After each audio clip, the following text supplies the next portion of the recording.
365, no sleep. Wake up. 365, no sleep. Wake up. Welcome to another edition of Gain and Retain 365, where our goal is to educate and motivate aspiring entrepreneurs. Today we have a very special guest. I'll allow him to introduce himself. How you doing? My name is James True Young. How you doing, brother? Doing good, bro. Good to see you, man. For sure, man. Glad to have you. For sure. How's it going so far? Everything going good, man. Just trying to stay motivated, keep the momentum going, stay positive. For sure. Yeah. Sure. That's what's up, bro. That's what's up, man. You do a good job at that, man. Every time I see you, got great energy, high spirits. You know what I mean? Yeah. Trying to keep that up, man, and just stay focused. For sure. That's the goal, man. So tell the world a little bit about what you do, man. What's your background? Of course, I'm a barber. Been cutting hair for about 20 years.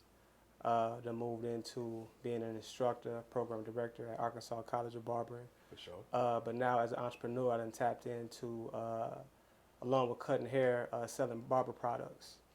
Dope. Barber products. So that's my focus right now is, to get into them clippers and all the materials that the barbers need.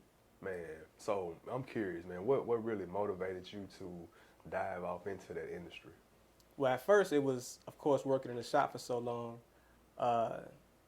just seeing the confrontation amongst barbers. Of course, when they run out of product, you know what I'm saying, you're using your neighbor product, probably a day too long, and then it's a little bumping of the heads. So I kind of started just filling that void in the shop and having the products for them to purchase when they run out right here at my booth. And that turned into just focusing on filling a void in the community. You know what I'm saying? So, of course, being an entrepreneur, not just for myself, but for my family, but as far as in the community, we need to fill them gaps, man. True. Yeah. True. Man, going back on what you said, man, about, the barbers in the shop using each other's supplies, I'm sure that it can be some confrontation when it comes down to that sometimes. Oh, yeah, all the time, It's always, a couple guys, trying to get their clientele going and just don't got the money to buy the products like other barbers probably do and want to, tap in and use new products, and sometimes it go to be a little too long. Yeah. You know what I'm saying? And use all my stuff. Now I can't take care of my people. Yeah, I can't take care of my people. I done ran out. For real. And you ain't put in on this. You ain't put in on none of this, brother. Now we got confrontation. Going over there to see True, man, and go get what you need. Right. You got the neck strips, alcohol. You got everything you need. For sure. Yeah. For sure. So it started off just having a few items in the shop with you, right? Right. Okay, and then we transitioned to getting stuff in bulk. What was the process? Transition to actually setting up an LLC Okay. and being registered as a barber supply store, because I found out a lot of times the wholesale dealer's not going to sell you the products wholesale unless you actually set up as a supply store. I got you. And so that was a learning curve I had to go through, because initially I was set up as a barber, and they don't want to sell to the beauty salons and the barber shops. They want to sell to the barber supply stores or the beauty supply stores. And so once I got that set up, I was able to buy in bulk and sell other things like clippers and trimmers, shavers, and everything that the barbers need. I got you. So along with the LLC, did it require you to get a tax ID number? Tax ID number, a wholesale number. You got to register all of that when you set up your wholesale contract and stuff. I got you. And just for everybody listening, it's Supreme Styles Barber and Beauty Supply Depot. Got you. Yes, sir. Got you, man. So, so it's different brands and providers out there. And have you became like a distributor for certain companies? Not so much yet. Haven't tapped into actually being a distributor for the company. Just getting the momentum with being able to get the products in bulk and sell it. Okay. And I tap into that when I get into them relationships at the hair shows and starting to meet the owners of Walls and Andes, and then actually start trying to be a distributor. Okay. For everyone who's listening, man, that might not know the type of revenue that this industry brings in a year. Barber and beauty supplies is a $1 billion industry. It's really needed for us to tap into this industry and start to sell our products to our people. True. We're pushing that industry really. Of course, the ladies gonna keep their hair up. True. You know what I'm saying? True. The fellas gonna keep their stuff groomed. So we're leading in that industry as far as consumers it's time for us to start to be the entrepreneurs. True, true. We definitely need to Yeah, transition to be the producer. That's We right. consume so much, and majority of the time when you go to a hair store, who do you see? are you gonna see everybody other than us? That's true. You know what I'm saying? But as the consumer, you're gonna see us buying the products. Exactly. But as the ones that's selling it, it's gonna be all the other cultures, of course, in our community that's pushing the product. So, Right.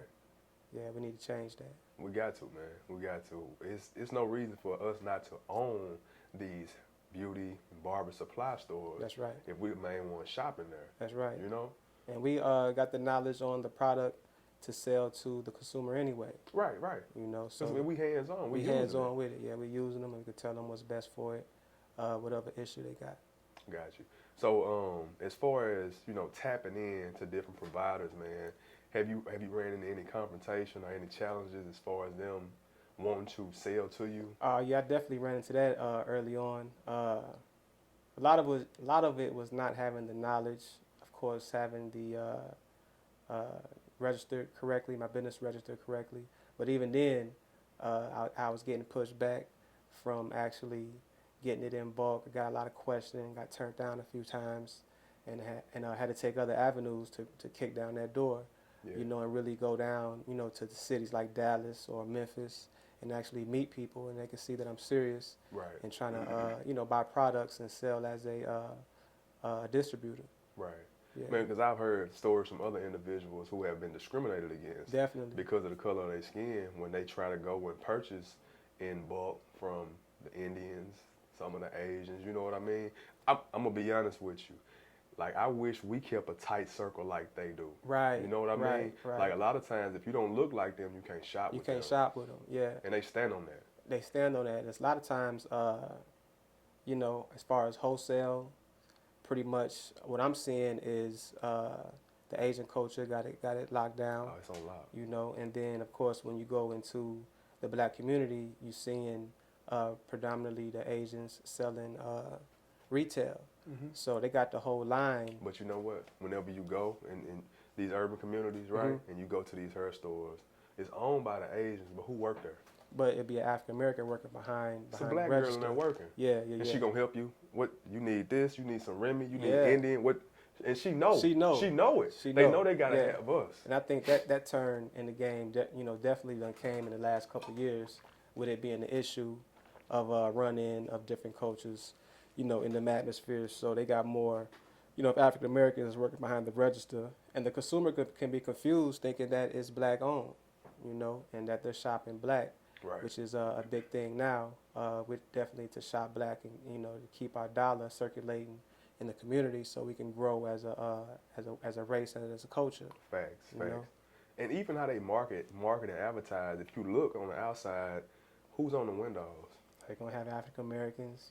You see beautiful black queens, man, with Yeah, long hair, long luscious hair. long braids, Yeah. and all of that. That's what Yeah. you see. Yeah, But at the end of the day, the person getting the bottom dollar don't look like they that. don't look like us, and that's definitely a problem. So, trying to change that, trying to do my part. I got you. I like that too, man. I respect what you got going I on. appreciate that, bro. I'm curious, Young. Have you tried to like skip the middleman and go directly to the source? I've heard some stories of people actually traveling out of the country and going directly to a source for hair. Now for hair, still, the type of hair that the sisters like to use is, that natural Indian hair anyway. So people have went abroad and went to different countries and skipped the middleman and bought hair like that. But as far as products, a lot of time it's through the wholesale distributors. Okay. Yeah. I got you. Now I'm curious. Does Bronner Brothers do they do wholesale on their products? I believe so. I believe you can get in where you can sell wholesale if you tap in with who you need to speak to. I think you get into wholesale products for Bronner Brothers. For sure. Yeah. Man, so starting out, man, how was it with the sales, man? How did you gain? How did you get the attention from the market? It was pretty slow, and that's something still being in the game about a year and a half and juggling so many jobs. I'm still trying to tap in the best source to get the best bang for my dollar as far as marketing and advertising. But because I've been cutting hair, like I said, for 20 years, and everybody pretty much know I've been barbering, that's kind of keeping me afloat. But right now, the next level is to tap into marketing and advertising a little more, definitely. Okay. I got you, man. So, as far as with your barbering side, what are some of the things that you got in store in the next 5 years? Next 5 years, of course, I want to expand from not just barbering supplies, but tap into the beauty supplies, the hair, the lock extensions. That's a big thing now. People, they growing their locks out and choosing to cut them off and keep their locks, or choosing to purchase lock extensions and things like that. So definitely a natural hair braiding shop to where sisters can come get the locks, or the brothers can get the locks or the braids, Okay. or things like that put in. The thing now, the trend now is staying more natural, Right. versus relaxing your hair and putting the product in your hair. Everybody trying to stay more natural and health conscious. So I want to open up something like that and get into maybe clothing and accessories. Okay. Yeah. So I know you mentioned you're an educator as well, right? Yes, sir. Do you do any classes outside of school? I want to get into that too, being more of an online presence with classes and state board procedures that students might not have picked up while they was in school. They can kind of tap in online and doing little, brother shows and platform artistry Okay. would be good. I got you. Man, who are some of the people in that beauty industry, man, or barber industry that you may have looked up to coming up in the game, man? Definitely, it was a couple of brothers in Atlanta when I stayed in Atlanta, starting off, that I looked up to. A brother named Tony. But when I got here in Little Rock, it was a guy, Arlo Washington. Definitely a guy I looked up to in the game in one of the shops I worked at on Mapleville Pike. And a close friend of mine, Cornell King, kind of gave me a lot of good advice when I got here to Little Rock in the shop. So those are a few guys, of course. A few more guys I worked with over the years that I definitely motivated me and pushed me to do bigger and better things, like Spook the Duke, those who know Greg Jones, a guy named Sid Vicious, Okay. Sidney Bede. He's working at the shop with me now. These brothers definitely motivated me to, do bigger things with myself. For sure. I'm curious, how important is that, man, to have some type of a mentor, role model to look up to? It's very important because a lot of the things that you finna go through, they done already took them steps.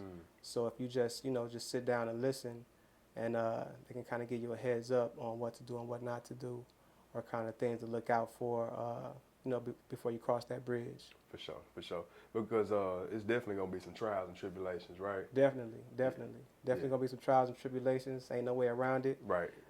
So you got to calm yourself and not so much react, but respond to what's going on. Okay. So well, starting off, man, I know you dealt with some yourself, man. Even before you became a barber. Yes, sir. I've heard your story before, but for the people that haven't heard it, could you share a little bit about the adversity that you faced in your early years? Yeah, look, a lot of adversity I kind of overcame starting out. I learned how to cut hair actually in the penal system. So I was in the military, got into some things, got sentenced to 8 years in the penitentiary, did 6. But while I was in there, I learned the craft of cutting hair. Okay. And that was going to be the tool that I was going to use to get into entrepreneurship. So this was a plan that had been kind of, manifesting over 20 years. But like you said, getting out of the penal system, they didn't record my hours of going to school. Okay. So I actually had to go to school again. As a matter of fact, I went to New Tyler Barber College. Another brother that motivated me was Ricky Bryant. Mr. Ricky. What I'm saying? His son and father, definitely the father was who I was dealing with and gave me a chance.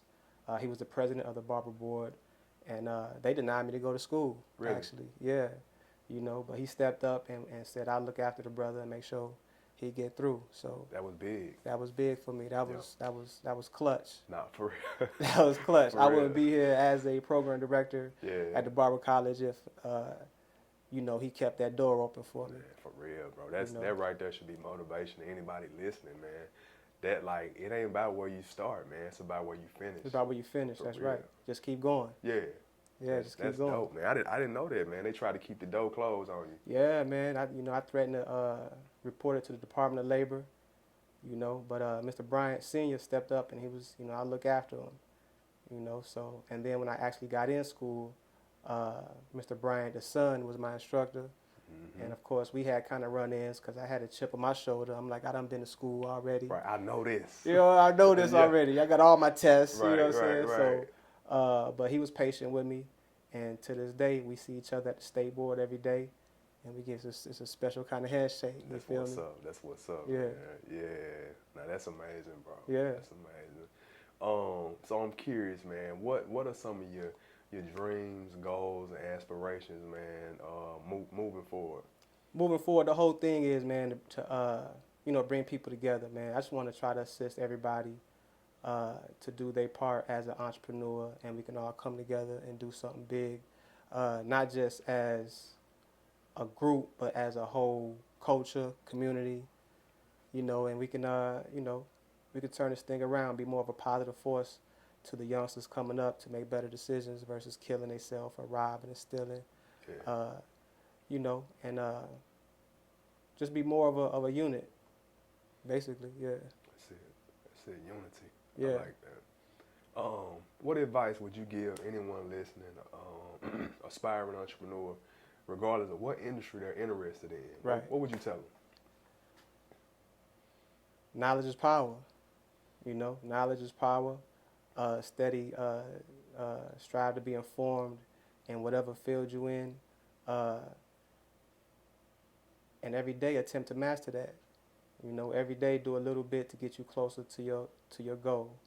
You know what I'm saying? If you're doing that, then you'll be a success. Wise words, man. Yeah. Wise words. Man, brother, we appreciate you for coming through, man. Is there anything else that you would like to share with the audience while we right here? One love. You know, one love, man. Everybody, you know, you see that divine oneness in your brother, then it shouldn't be hard to treat them how you want to be treated. That's the golden rule, man. Yeah, that's the golden rule Yeah. right there, yeah. Yeah. Treat everybody how you want to be treated. I wish it was that simple for everybody, man. Everybody Man. can't do that. Everybody can't do that, you know. The influence and the attentions of a lot of people is not where it should be, but we stay focused, we get there. For sure. Keep grinding. Keep grinding. Keep man. grinding. For sure. What's the social media information, man? Social media information is the website is supremestylesbbs.com. You can go there and you can find all the links you need to tap in with me. Of course, the phone number, the business phone number is 1-844-777-0063, and you can call in and set up a haircut appointment, or to get your locks retwisted, or even get your locks started. For sure. That's a bet, man. Bro, we appreciate you, man. Appreciate you, bro. All right. We wish you well on everything, man. Appreciate that, man. Thank you. Much love. 365, no sleep. Wake up. 365, no sleep. Wake up. 365.